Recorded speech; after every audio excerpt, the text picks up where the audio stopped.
I lived in the same lower middle class apartment building in NYC for my entire life. Ever since I was a kid old enough to see through the peephole of the apartment door, I've had the ritual of looking through it when I locked up every night. It was a bit of a game where I would creep myself out by thinking, one of those days, someone's gonna be standing there in the hallway right in front of the door. And then I'd look out, and of course, no one would be there.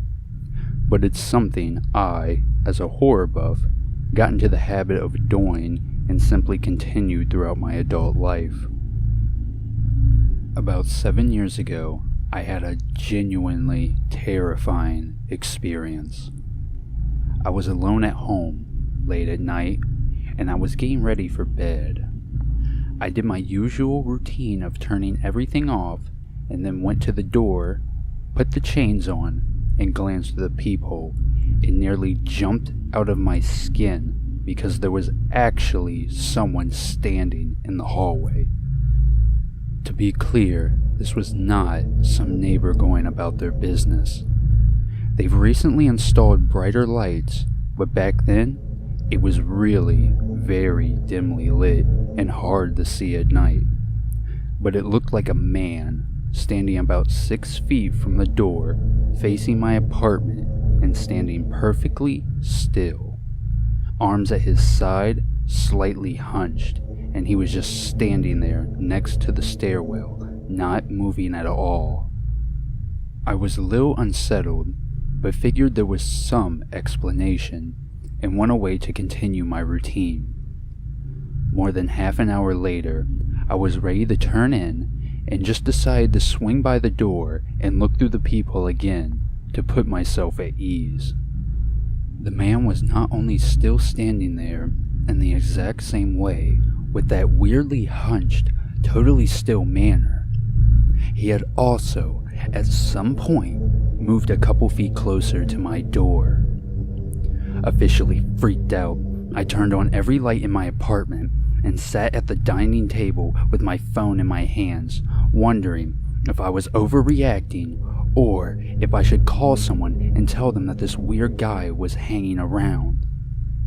I wasn't worried, really, because the apartment doors in this building are built like tanks and you can't just break in. Even the fire department has to bash their way through with heavy equipment, so it's not like I thought he could get inside. But the whole thing just had me on edge. I ended up sitting there for a good hour or so, texting my friend, and finally decided that if he was still out there, I was going to call the police. What if he was hanging around, waiting to jump someone who happened to come home late? So I went back to the door and looked through again. He was now only a foot or so away from my door, still standing in the exact same bizarre way, like someone had simply shifted him forward on a conveyor belt. I ran back to the kitchen and used the landline to call the police, then sat at the dining table again, feeling extremely anxious. When I finally heard distant sirens, I crept back to the door to have another look. I had a moment of confusion because everything looked dark and I couldn't see at all. Then, I realized that he was now standing right in front of the fucking door and leaning down at this strange sideways angle so that he was level with the peephole, staring straight at it. Although he had clearly moved to me, he still looked like some sort of horrible statue, not shifting or fidgeting at all, just holding that unsettling position in perfect stillness. I was partly frozen for a moment, then the wrongness of the situation must have shocked me into action, because I banged on the door several times yelling, "Hey asshole, I don't know what the fuck you think you're doing, but I've called the cops, so I hope you've got a good fucking explanation." As I ran away from the door, unnecessarily, I'm sure, but he had me so creeped out, I almost thought he would somehow melt through it and appear in front of me.